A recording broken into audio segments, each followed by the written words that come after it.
Joseph Arnold, and today I'm going to share a story with you that happened in a recent lesson with a student of mine who is in a performing arts program, and getting a master's degree, and is feeling really overwhelmed with the amount of work that they have on their plate. And I was just really moved by our conversation. He went to kind of an unexpected place, and we both left feeling much more inspired.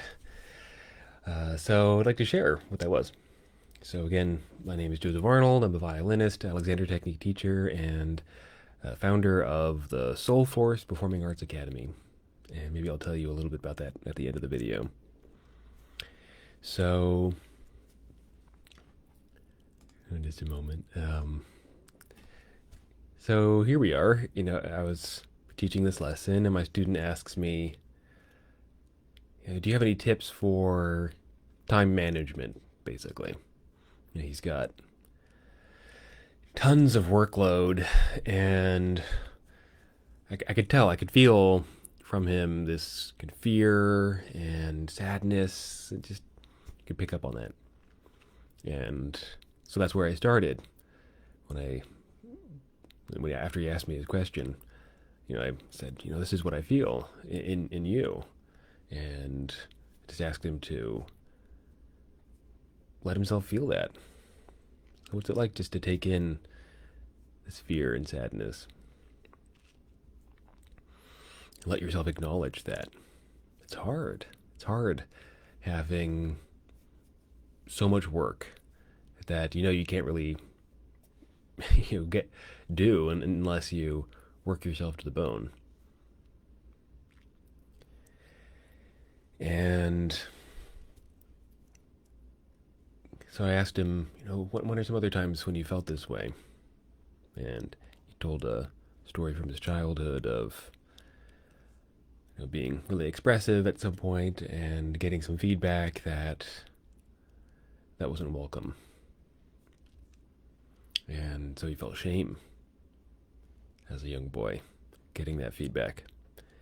And I asked him, is this part of what's been going on for you? Are you feeling shame as you go about your work? And he spoke of a feeling of inadequacy, like worried that he was not up to the job. That since he hadn't been like a hardcore classical person from a young age, and then going into his classical program, that he felt he had to do a lot of catch up. And that made perfect sense to me on a couple levels. Like, one, that makes sense just as a sort of a normal frame of mind coming in to a school. You see all these incredible musicians, and there's all this pressure, and you want to get to the end goal and prove yourself, maybe. And so it's like, he was starting way back here, and he wanted to get over here, but everybody else was starting up here, so he had to play catch up. So that's a lot of pressure to live under. And yeah, so I could understand the feeling of being overwhelmed. And so I said to him, how about let's reframe the whole reason why you're in this program? Are you really here to conform to this institution's standards, and so you can get to their predetermined goal? Or are you here to become more of who you are becoming? That's a really big difference. Like, it's one thing to come into an institution and then try to meet some external goals and have this sort of motivation of trying to prove yourself. But to whom? And for what reason? Especially for a master's program. It's not like these grades actually count for anything other than just keeping you in the school so you don't fail out. And that's not really the point for me of going to a program like this. Are there actually jobs on the outside that will um, that are like a natural stepping stone. It's not really. The classical world is disintegrating. So the point then of going to a master's program like this is not to meet those goals, external goals, but to become more of who you are, to use the institution to become more of what you are already becoming, more of who you want to become, how you want to show up in the world. An institution like this has a gravity, it has an inertia, like a whole frame of mind that is very compelling. Like once you're there, the building and all the teachers and all the administrators, they're all like have this one sort of track in mind, and deviance is not rewarded. Right? It's almost like you're rowing down a river, and here's this vortex in the river, and maybe there's like something useful in the vortex, and so you learn some stuff in the vortex. But eventually, you're going to continue on, you and your rowboat. So this shift then is away from trying to fit yourself into the box of the machine of whatever institution you're in. And rather, it's to remember that the whole point of learning, of being in an institution, is to develop yourself into your full potential, right? Into who you're already becoming.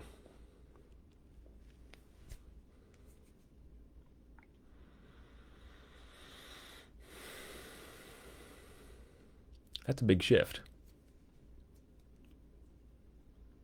So, what if you were in charge? What if you were using the institution to get what you needed rather than trying to prove yourself to, like, who are these people anyway?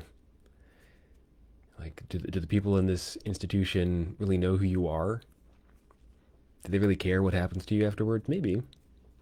Maybe to some degree. I'm sure there's lots of great people in whatever institution you might be in. But,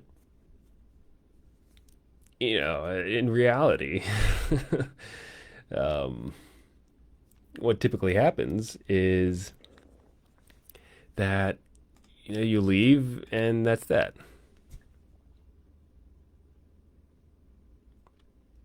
And so the purpose of being there isn't to aggrandize this institution or aggrandize yourself. Although, if you get a certificate that allows you to do other things, that's great, right? Maybe there's a lot of use in that.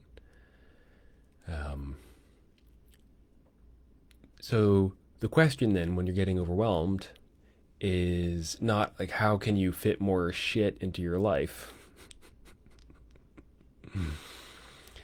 It's not how to more efficiently use your time to fit yourself into the machine. The question is, does this serve who I'm becoming?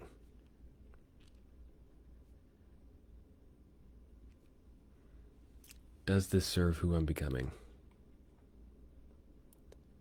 You can use that as like a guiding star. There's going to be all kinds of different situations that come up in the school or other institution, and it's about you finding your way. It's not a formula. There's no one size fits all thing here. It's about making appropriate choices, navigating your way through the institution, getting what you need, getting what you want out of it, so that you can become who you want to become.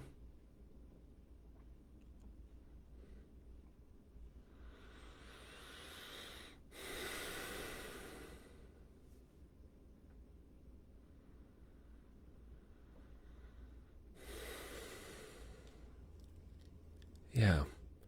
So there can be all kinds of pressures.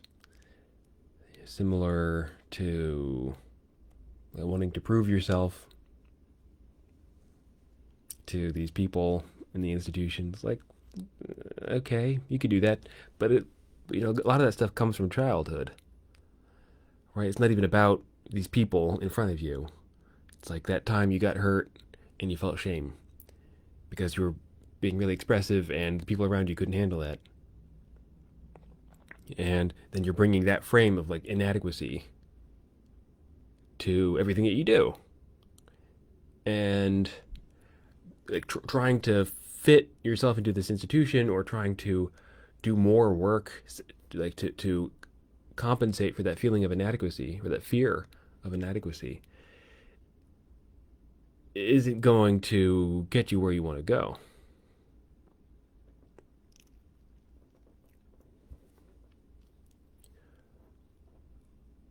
What will get you to where you want to go is becoming more of who you are.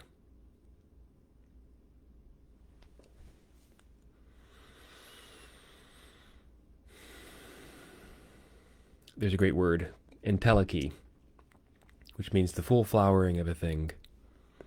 So a giant oak is the entelechy of an acorn.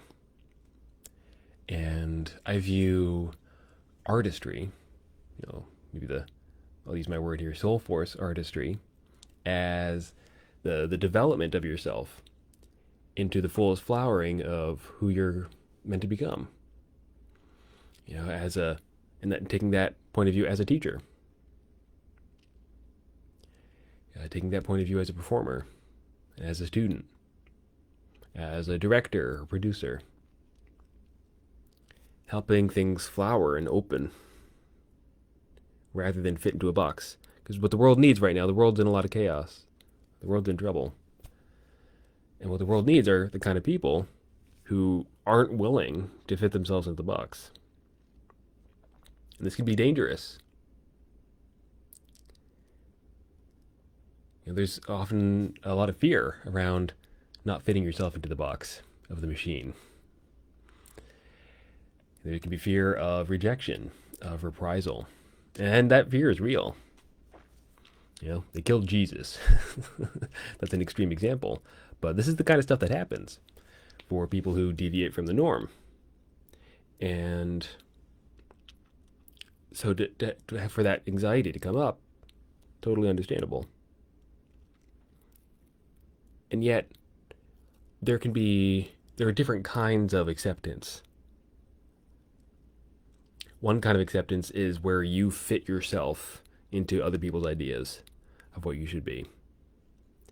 This does not lead to growth, joy, soul force, creative fulfillment, meaning in life.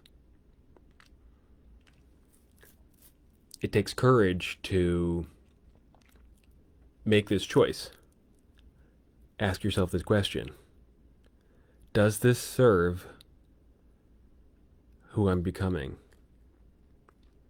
It takes courage. But if you do that, well, you'll see on the other side.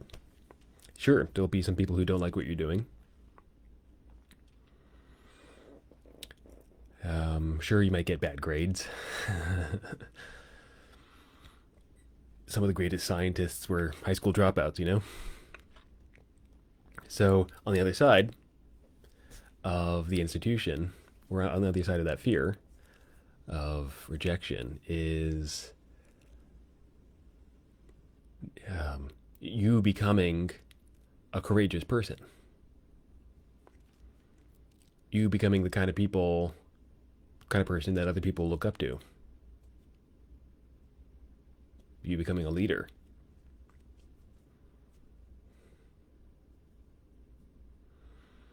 You becoming a life-changing artist.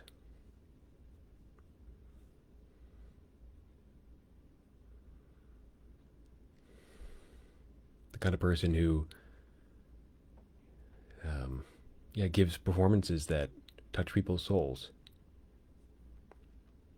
Who lives a full, rich, meaningful life.